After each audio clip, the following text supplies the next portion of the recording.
आप देख रहे हैं इंडिया टाउन न्यूज, भारत की बात। नमस्कार, जय जोहार। आप देख रहे हैं इंडिया टाउन न्यूज और मैं हूं आपके साथ सुधीर मिश्रा। स्वागत है आपका हमारे खास बुलेटिन राजधानी सरकार धानी में, जहां हम आपको छत्तीसगढ़ की महत्वपूर्ण खबरों से रूबरू कराएंगे। तो चलिए बुलेटिन की शुरुआत करते हैं, लेकिन उससे पहले एक नजर आज की हेडलाइंस पर।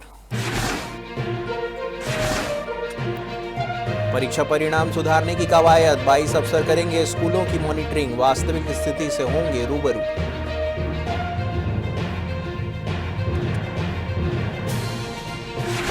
सिपाही में शराब दुकान का विरोध, ग्रामीणों ने ज्ञापन दिया। कल्याण युवा मोर्चा ने की दुकान रद्द करने की मांग, 200 से ज्यादा ग्रामीणों ने दिया समर्थन।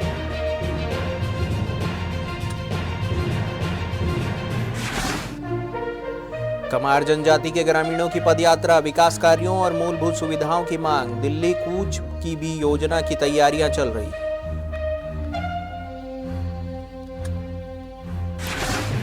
चार श्रेणियों में अव्वल रहा छत्तीसगढ़, उद्योग संगम में दिखा सुधार और विकास का नया मॉडल, निवेशकों के लिए भरोसे का केंद्र बना राज्य।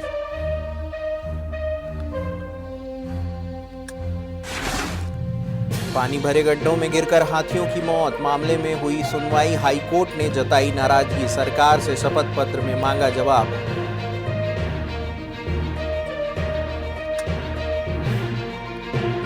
तो चलिए खबरों की शुरुआत करते हैं राजधानी रायपुर से।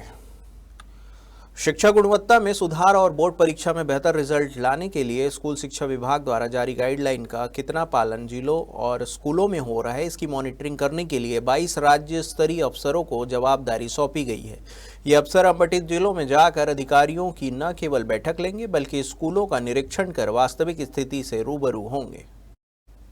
आपको बता दें कि स्कूली शिक्षा विभाग द्वारा 5वीं, 8वीं, 10वीं और 12वीं के गत वर्ष के रिजल्ट को देखते हुए इस बार कार्य योजना तैयार की गई है, ताकि रिजल्ट में सुधार किया जा सके। हर माह यूनिट टेस्ट लिया जाएगा। इसके अलावा बोर्ड परीक्षा की तैयारी के लिए बच्चों को ब्लूप्रिंट से अवगत कराया जा सकेगा। साथ ही कमजोर बच्चों के लिए स्कूल के शिक्षकों को मेंटर नियुक्त करते हुए बच्चों का समूह बनाकर जिम्मेदारी दी जाएगी। मुंगेली की खबर है, जहां पर सिपाही सेतगंगा मार्ग पर प्रस्तावित शराब दुकान खोलने के विरोध में कल्याण युवा मोर्चा मुंगेली के सदस्यों ने जिला कलेक्टर के कार्यालय पहुंचकर ज्ञापन सौंपा। मोर्चा के सदस्यों ने ज्ञापन में कहा है कि इस इलाके में शराब दुकान खुलने से महिलाओं की सुरक्षा, सामाजिक वातावरण और गांव की शांति व्यवस्था पर नकारात्मक प्रभाव पड़ेगा।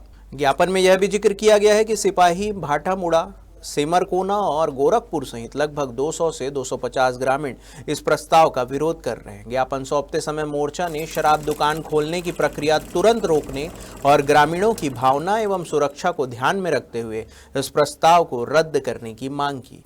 ज्ञापन प्राप्त करने के बाद डिप्टी कलेक्टर ने बताया कि शासन के निर्देशानुसार ग्राम सिपाही में एक शराब दुकान का संचालन प्रस्तावित है। उन्होंने कहा कि ज्ञापन की सूचना संबंधित अधिकारियों को दे दी गई है और मामले में आवश्यकता अनुसार कार्रवाई की जाएगी। हम लोग हमारे गांव में शराब दुकान जो हमारे रास्ता है, जो मुख्य मार्ग है, जहां से लगभग 200 से 250 बच्चे स्कूल जाते हैं, उस मार्ग में शराब दुकान खोली जा रही है। गांव के महिलाएं हाट बाजार जाती है, बैंकिंग सेवाएं, स्वास्थ्य सेवाएं, सारी सेवाएं हमारा सेतगंगा से जुड़ा हुआ है और उसी रास्ते पर खोला जा रहा है शराब दुकान। पूर्व में भी अधिकारियों को तलब किया गया, सूचना दिया गया, उसके बावजूद भी किसी प्रकार की कार्यवाही नहीं हुई।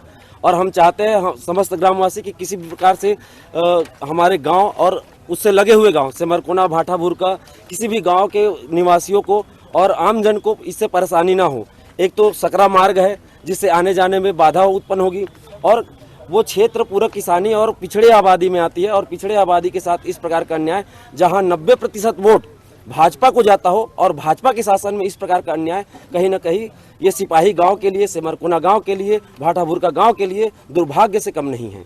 हमारे ग्राम सिपाही में दारू भट्टी बंद करवाओ भाई। देखो पहले जैसे जो भी दारू भट्टी था उसके लिए हम लोग कुछ नहीं बोल रहे, लेकिन अभी नहीं खुलना चाहिए, क्योंकि आजकल छोटे छोटे बच्चे हैं, उन लोग की पढ़ाई पे भविष्य में उन लोग को प्रॉब्लम होगा। देखो अभी क्या है, लड़की लोग स्कूल आते हैं जाते हैं, अगर रास्ते में कोई छेड़, आजकल इतना रेप केस आ रहा, आप लोग खुद सुन रहे हो, अगर रेप केस वाला कांड हुआ फिर क्या करेंगे, कहाँ जाएंगे महिलाएं लोग? दारू पीने के लिए घर से अनाज को बेच के, भाई दूर में है तब तो नहीं जा रहे दारू पीने के लिए, लेकिन यहाँ पे रहेगा तो कोई भी जाहिर सी बात है जाएंगे ही जाएंगे। अगर थोड़ा सा भी किसी के साथ लड़ाई हो रहा है तो दारू पीने चलो, थोड़ा सा कुछ झगड़ा हो रहा है तो दारू पीने चलो। ऐसे में तो भाई आजकल इतना ज्यादा प्रॉब्लम हो रहा है दारू के वजह से, रेप कांड ये सब चीज, तो इसीलिए है कि अब आगे मत खुले, पुराना जो खुल चुका है उसके लिए कोई दिक्कत नहीं, लेकिन अब आगे मत खुले बस। हमार खेत खार में दारू पी के सीसी बोतल फेंक ही तो हम गड़बो नहीं गा आई का मांग कर लेके आए? वही बंद कर, दारू भट्टी बंद हो। हाँ अभी खुले नहीं है? हाँ अभी खुले नहीं, बना खुलने थी। वाला है? हाँ बना थी, खुलने वाला है। हाँ डिस्पोजल फेंकी, सीसी फेंकी तो हम खेत में जाबोत गड़बो नहीं गा आई, वो नाम से बंद करा कहा। हाँ ठीक है। और का परेशानी हुई? वही परेशानी है, लड़का मन होते बाबा, लड़का मन नहीं जाही पढ़े ला, बाजार जाही तो पिए दारू, बीच में बैठे रही, छेड़छाड़ करी तो अच्छा लगेगा। ग्राम सिपाही से आए हैं, ये लोग शराब दुकान को खोले जाने का विरोध कर रहे हैं। शायद प्रस्तावित है वहाँ, अब इसका विधिवत जांच कराते हैं, जो भी नियमानुसार कार्रवाई होगी उसको हम आगे की कार्रवाई करेंगे। स्कूली बच्चे भी आए हैं सर? हाँ स्कूली बच्चे हैं, जिन हाथों में जो है कलम होने चाहिए, किताब होनी चाहिए, विरोध के स्वर में आए। अब देखते हैं आगे की कार्रवाई को, जो भी होगा विधिवत होगा। शासन प्रशासन का काम है, महोदय के ऊपर फॉरवर्ड करेंगे हम लोग। ठीक है, ठीक है, थैंक यू। गरियाबंद की खबर है, जहां पर मैनपुर और देवभोग क्षेत्र के विशेष पिछड़ी जनजाति कमार के सैकड़ों लोग अपनी मांगों को लेकर राजभवन के लिए पदयात्रा कर रहे हैं। पदयात्रा में शामिल ग्रामीणों का कहना है कि वे कई वर्षों से वन अधिकार पट्टा, आवास योजना और अन्य विकास संबंधित सुविधाओं के लिए शासन को आवेदन देते आ रहे हैं, लेकिन अब उनकी मांगें पूरी नहीं हुई। आपको बता दें कि कमार जनजाति के लोग मुख्य रूप से नक्सल प्रभावित वनांचल क्षेत्र के निवासी है और मूलभूत सुविधाओं की कमी से लंबे समय से जूझ रहे हैं। पदयात्रा में देवभोग और मैनपुर क्षेत्र के लगभग 12 गांव के लोग शामिल हैं। पदयात्रा के दौरान जिला प्रशासन और पुलिस विभाग के कई अधिकारी मौके पर मौजूद रहे ताकि पदयात्रियों की सुरक्षा सुनिश्चित की जा सके। ग्रामीणों ने बताया कि अब तक वे लगभग 60 किलोमीटर की यात्रा कर चुके हैं और अगर उनकी मांगें नहीं मानी गई तो वे दिल्ली कूच की भी योजना बना रहे हैं। छत्तीसगढ़ ने एक बार फिर देश भर में अपनी मजबूत पहचान दर्ज कराई है। उद्योग और आंतरिक व्यापार संवर्धन विभाग भारत सरकार द्वारा आयोजित उद्योग संगम में राज्य को बिजनेस रिफॉर्म एक्शन प्लान के चारों प्रमुख श्रेणियों में टॉप अचीवर घोषित किया है। यह उपलब्धि उस परिवर्तन यात्रा की गवाही है जो छत्तीसगढ़ ने बीते वर्षों में तय की है। कभी बिरैप रैंकिंग में निचले पायदान पर रहने वाला यह राज्य आज गुजरात, महाराष्ट्र, तमिलनाडु जैसे औद्योगिक दिग्गजों के साथ कदम से कदम मिलाकर खड़ा है। सुशासन, पारदर्शिता और उद्योग अनुकूल नीतियों के बल पर छत्तीसगढ़ ने खुद को सुधार और विकास का नया मॉडल बना दिया है। मुख्यमंत्री विष्णुदेव साय ने कहा है कि छत्तीसगढ़ का टॉप अचीवर बनना पूरे राज्य के लिए गर्व का विषय है। उन्होंने कहा है कि प्रधानमंत्री नरेंद्र मोदी के विकसित भारत के संकल्प को साकार करने की दिशा में छत्तीसगढ़ ने उद्योग, सुशासन और पारदर्शिता के क्षेत्र में उल्लेखनीय प्रगति की है। बिलासपुर की खबर है, जहां पर पानी भरे गड्ढों में गिरने के बाद कीचड़ में फंसकर हाथियों की मौत के मामले में हाईकोर्ट ने सुनवाई हुई है। शासन ने अपने प्रस्तुत जवाब में बताया कि प्रदेश के वन क्षेत्र में 20,000 खुले गड्ढे और कुएं हैं। कोर्ट ने इसे वन्य प्राणियों को बचाने के लिए किए जा रहे उपायों की जानकारी शपथ पत्र में देने के निर्देश दिए हैं।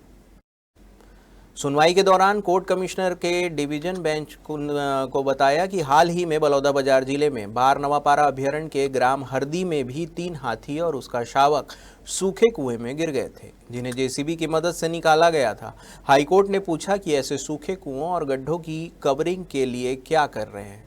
15 दिसंबर की सुनवाई में शासन को नए शपथ पत्र में जवाब देने के निर्देश दिए गए हैं। सुनवाई के दौरान कोर्ट ने इस बात पर नाराजगी जताई है कि वन विभाग के पास ऐसे जल निकायों की व्यवस्थित निगरानी और जोखिम मानचित्रण तंत्र का अभाव है। क्षेत्रीय कर्मचारी विशेष रूप से बीट और रेंज स्तर पर अक्सर अपर्याप्त संसाधनों के साथ ऐसी आपात स्थितियों पर तुरंत प्रतिक्रिया देने में असमर्थ होते हैं। हाथियों के बच्चों की बार बार होने वाली मौतें वन्य जीव संरक्षण प्रयासों में एक दुखद कमी को उजागर करती है। वक्त हो चुका है एक छोटे से ब्रेक का। बने रहिए इंडिया टाउन न्यूज के साथ। कभी कभी चेहरे का छुपा दर्द दुनिया नहीं देख पाती है। दाग, मुहासे, झाइयां सब आपके आत्मविश्वास को कम कर देता है, पर अब नहीं, क्योंकि Rukhsana glow and fair face pack जो दे आपकी स्किन को वो प्यार जो सिर्फ प्रकृति दे सकती है। हर लेयर को साफ करे, हर दाग को करे हल्का और आपकी मुस्कान फिर से लौटाए। Because you deserve to glow naturally. Rukhsana herbal beauty product Amazon, Meesho और फ्लिपकार्ट में भी उपलब्ध। अमीन मोटर्स उड़ान ई रिक्शा छत्तीसगढ़ का नंबर 1 ई रिक्शा शोरूम, जहां आपको सभी प्रकार के ई रिक्शा के वैरायटीज उपलब्ध मिलेंगे। हमारा ई रिक्शा काफी मजबूत है और ये सालों साल चलता है। तो आज ही घर ले आइए आरटीओ इंश्योरेंस के साथ। हमारा पता है आमीन मोटर्स, प्यारेलाल चौक, GE रोड, न्यायालय के पास, राजनांदगांव। 9827174038 7724047008। ब्रेक के बाद आपका स्वागत है। छत्तीसगढ़ में मतदाता सूची के विशेष गहन पुनरीक्षण SIR 2026 का कार्य जोरों पर है। 4 नवंबर से शुरू हुई इस प्रक्रिया के तहत राज्य के सभी विधानसभा क्षेत्रों में बूथ लेवल अधिकारी यानी कि BLO सक्रियता से घर घर जाकर मतदाताओं तक गणना प्रपत्र और घोषणा प्रपत्र पहुंचा रहे हैं। शुरुआती 8 दिनों में ही राज्य के आधे से अधिक मतदाताओं को यह प्रपत्र वितरित कर दिया गया है। सभी जिलों और तहसीलों में विशेष हेल्प डेस्क स्थापित किए गए हैं, जहां गणना प्रपत्र भरने और अन्य मार्गदर्शन की सुविधा प्रदान की जा रही है। इसके अतिरिक्त मुख्य निर्वाचन पदाधिकारी छत्तीसगढ़ के आधिकारिक सोशल मीडिया हैंडल पर SIR 2026 से जुड़ी नवीनतम जानकारी नियमित रूप से साझा की जा रही है। मतदाताओं की सहायता के लिए प्रत्येक विधानसभा क्षेत्र में जिला प्रशासन द्वारा वॉलंटियर्स की नियुक्ति भी की गई है। इसके साथ ही सभी राजनीतिक दलों ने भी बूथ लेवल एजेंट नियुक्त किए हैं, जो मतदाताओं को गणना प्रपत्र भरने में सहयोग कर रहे हैं। विशेष गहन पुनरीक्षण की प्रक्रिया में कोई बाधा न आए, इसके लिए 14 अतिरिक्त जिला निर्वाचन अधिकारी जो संबंधित जिले के नगर निगम कमिश्नर हैं और 103 अतिरिक्त सहायक निर्वाचक रजिस्ट्रीकरण अधिकारी, तहसीलदार एवं नायब तहसीलदार स्तर पर नियुक्त किए गए हैं। छत्तीसगढ़ में 15 नवंबर से प्रारंभ होने जा रहे धान उपार्जन वर्ष 2025-26 के पहले ही प्रशासनिक चुनौती खड़ी हो गई है। दरअसल प्राथमिक कृषि साख सहकारी समितियों के कर्मचारियों की हड़ताल पर चले जाने से प्रदेश भर में निर्धारित तिथि पर धान खरीदी प्रारंभ होने पर संकट गहराता दिख रहा है। इस स्थिति से निपटने के लिए शासन ने वैकल्पिक व्यवस्था लागू करने के निर्देश जारी किए हैं। आपको बता दें कि सहकारिता विभाग द्वारा जारी आदेश के अनुसार संभाग आयुक्तों और सभी जिलों के कलेक्टरों को तत्काल आवश्यक कदम उठाने के निर्देश दिए गए हैं, ताकि धान उपार्जन का कार्य सुचारू रूप से संचालित हो सके। पत्र में कहा गया है कि प्रदेश में धान खरीदी का कार्य प्राथमिक कृषि साख सहकारी समितियों के माध्यम से किया जाता है, लेकिन वर्तमान में समिति कर्मचारी हड़ताल पर है, जिसके कारण समितियों में धान उपार्जन कार्य प्रभावित हो सकते हैं। इस स्थिति में शासन ने स्पष्ट किया है कि समिति कर्मचारियों के स्थान पर सहकारिता विभाग के वरिष्ठ सहकारी निरीक्षक, सहकारी निरीक्षक, सहकारिता विस्तार अधिकारी सहित अन्य विभागों के कर्मचारियों को समिति प्रबंधक का प्रभार देकर धान खरीदी का कार्य कराया जा सकता है। हाल ही में दुर्ग जिले में नसबंदी ऑपरेशन के बाद 2 महिलाओं की मौत के मामले में अब बड़ा राजनीतिक मोड़ ले लिया है। पूर्व मुख्यमंत्री भूपेश बघेल ने घटना पर गहरी चिंता जताते हुए राज्य सरकार पर गंभीर आरोप लगाया है।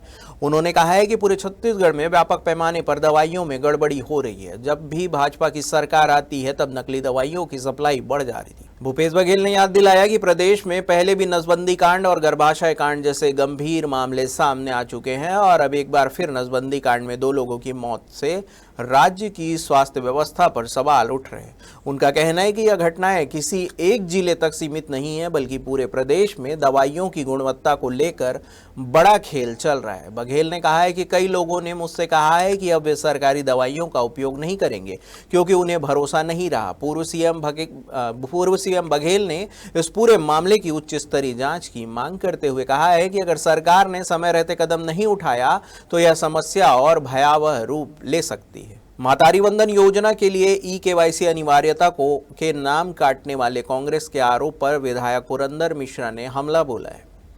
पुरंदर मिश्रा ने कहा है कि आरोप लगाना कांग्रेस का जन्म सिद्ध अधिकार है। सरकार अच्छा काम करे तो उनको आपत्ति दर्ज करवाना जरूरी है। उनका कहना है कि KYC एक प्रक्रिया है, अगर कांग्रेस को आपत्ति है तो उनको चुल्लू भर पानी में डूब मरना चाहिए।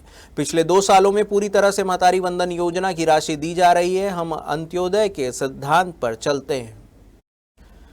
इसके अलावा बीजेपी विधायक पुरंदर मिश्रा ने टॉप नक्सली कमांडर की माताओं से मुलाकात कर पुनर्वास में बेहतर जीवन के भरोसा दिए जाने पर गृह मंत्री शर्मा का धन्यवाद किया।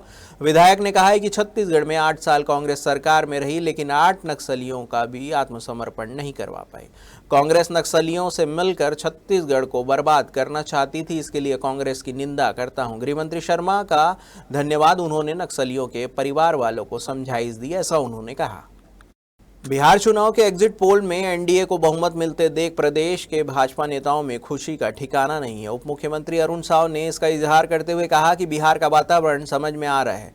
बिहार में भारी बहुमत के साथ एनडीए की सरकार बनने वाली है। बिहार की जनता में सुशासन और विकास को चुना है। उप मुख्यमंत्री अरुण साव ने मीडिया से चर्चा में एसआईआर की प्रक्रिया में गणना पत्रक बांटने के आरोप पर कहा कि कांग्रेस एसआईआर को लेकर बेबुनियाद आरोप लगाना बंद करे। नियुक्त अधिकारी कर्मचारी फॉर्म लेकर घर घर पहुंच रहे हैं। पूरी गंभीरता से यह काम चल रहा है। वहीं मातारी बंधन योजना की 22वीं किस्त के पहले ई-केवाईसी अनिवार्यता पर कांग्रेस के बयानों पर अरुण साव ने पलटवार करते हुए कहा है कि ठगने वाले और धोखा देने वाले लोगों को ऐसा ही नजर आता है। हमारे खास बुलेटिन राजधानी सरकारधानी में फिलहाल इतना ही। देश प्रदेश की तमाम खबरों से जुड़े रहने के लिए देखते रहिए इंडिया टाउन न्यूज, भारत की बात। नमस्कार। आप देख रहे हैं इंडिया टाउन न्यूज, भारत की बात।